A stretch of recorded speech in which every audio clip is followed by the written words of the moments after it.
दोस्तों अभी एक दिन पहले भारतीय रिजर्व बैंक आरबीआई की तरफ से ये फैसला लिया गया था कि 10 साल से ज्यादा उम्र के बच्चे अगर आपके भी घर में हैं तो आरबीआई की तरफ से कुछ नए नियम जारी किए गए हैं बैंक खाते से जुड़े हैं। मैंने आपको मॉर्निंग बुलेटिन वाले अपडेट में बताया था, तो आप में से बहुत सारे भाइयों बहनों दोस्तों मित्रों ने कहा कि यार डीएलएस भाई ये बच्चों के लिए जो बैंक अकाउंट से जुड़े नए नियम लागू हुए हैं इनकी पूरी विस्तार से जानकारी बताओ, मतलब इनसे आम लोगों को क्या फायदे होंगे, देश के बच्चों को क्या फायदा होगा। तो चलिए आज के इस वीडियो में समझते हैं। भारतीय रिजर्व बैंक आरबीआई की तरफ से बड़ा ऐलान किया गया, अब 10 साल या इससे ऊपर के नाबालिग उम्र के बच्चे भी अपना खुद का बैंक अकाउंट खोल पाएंगे, अपने सेविंग अकाउंट एफडी अकाउंट्स को ऑपरेट कर पाएंगे, मैनेज कर पाएंगे। अभी मौजूदा समय तक उनके माता पिता गार्जियन पेरेंट्स जो होते हैं वो उनके बैंक अकाउंट को ऑपरेट करते हैं, लेकिन अब 10 साल से बड़े बच्चे खुद अपना बैंक खाता चला सकेंगे क्योंकि आरबीआई की तरफ से माइनर अकाउंट मैनेजमेंट की अनुमति दे दी है। देश भर के बैंकों को भी और बच्चों को भी ये परमिशन मिलेगी अब कि वो खुद का एफडी और सेविंग अकाउंट वगैरह ऑपरेट कर पाएंगे। अब इससे बेनिफिट यानी फायदे क्या क्या होंगे, इससे पहले आप ये समझिए दोस्तों कि मौजूदा समय में नियम क्या है। अभी इस समय 18 साल से जो कम उम्र के बच्चे होते हैं उनका बैंक अकाउंट या उनके जो टर्म डिपॉजिट अकाउंट्स होते हैं उनको पेरेंट्स कंट्रोल करते हैं। बस केवल बच्चे का जो नाम होता है वो को अकाउंट होल्डर के रूप में जोड़ा रहता है, बाकी पूरा ऑपरेशनल मैनेजमेंट जो है उस बैंक अकाउंट से संबंधित वो माता पिता पेरेंट्स गार्जियन ही करते हैं। और फिर 18 साल या इससे ज्यादा उम्र के होने पर वो अकाउंट का नाम पूरी तरह से बच्चे के नाम पर ट्रांसफर किया जा सकता है। हालांकि कुछ बैंक अभी भी स्पेशल अकाउंट स्कीम जैसे कि एसबीआई पहला कदम खाता या एचडीएफसी किड्स एडवांटेज अकाउंट खोलने की सुविधा देते हैं,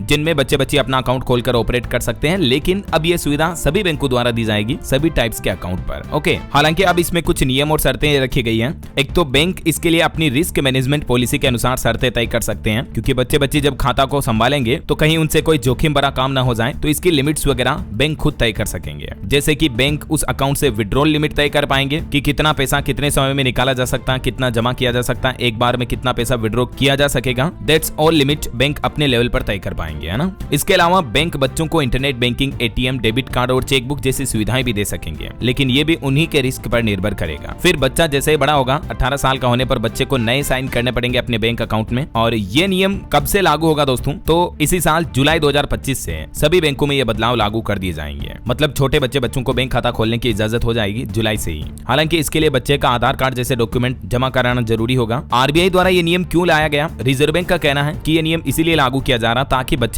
समय से पहले ही अपनी वित्तीय जिम्मेदारियों को समझ सके, उन्हें ये पता चल सके कि बैंक किस तरह से काम करता है, और इसके साथ ही माता पिता को भी जिम्मेदारी देना आसान हो जाएगा। तो कहीं ना कहीं ये बहुत ही अच्छा कदम है आरबीआई का बच्चों को बैंकिंग सिस्टम से अवेयर करने के हिसाब से। ये नया नियम देश के सभी बैंक जैसे कि वाणिज्य, घरेलू, फाइनेंशियल संस्था, छोटे बड़े जितने भी बैंक हैं सभी में लागू होगा। आरबीआई द्वारा जारी परिपत्र में कहा गया है कि कम से कम 10 साल की आयु सीमा और उससे ऊपर के नाबालिगों को उनकी इच्छा अनुसार स्वतंत्र रूप से बचत या सावधि जमा खाता खोलने की संचालित करने की अनुमति दी जा सकती है। तो ये बच्चों के बैंक अकाउंट से जुड़े कुछ रूल्स एंड रेगुलेशंस उम्मीद है आपको जरूर जानने मिले होंगे। अगर आपके भी घर परिवार में या आपके दोस्तों मित्रों फैमिली रिश्तेदारों में जिनके परिवार में आपको लगता है कि 10 साल से बड़े बच्चे हैं, तो उनको ये वीडियो जरूर शेयर कीजिएगा और साथ ही इस वीडियो पर लाइक कर देना। डीएलएस न्यूज चैनल को सब्सक्राइब करके बेल आइकन जरूर दबा देना रोजाना ऐसी इन्फॉर्मेटिव जानकारियां, महत्वपूर्ण समाचार देखते रहने के लिए। ओके, ख्याल रखिएगा अपने आप का, अपने परिवार का। मिलेंगे अगले नेक्स्ट अपडेट में, तब तक के लिए जय हिंद, जय भारत, वंदे मातरम।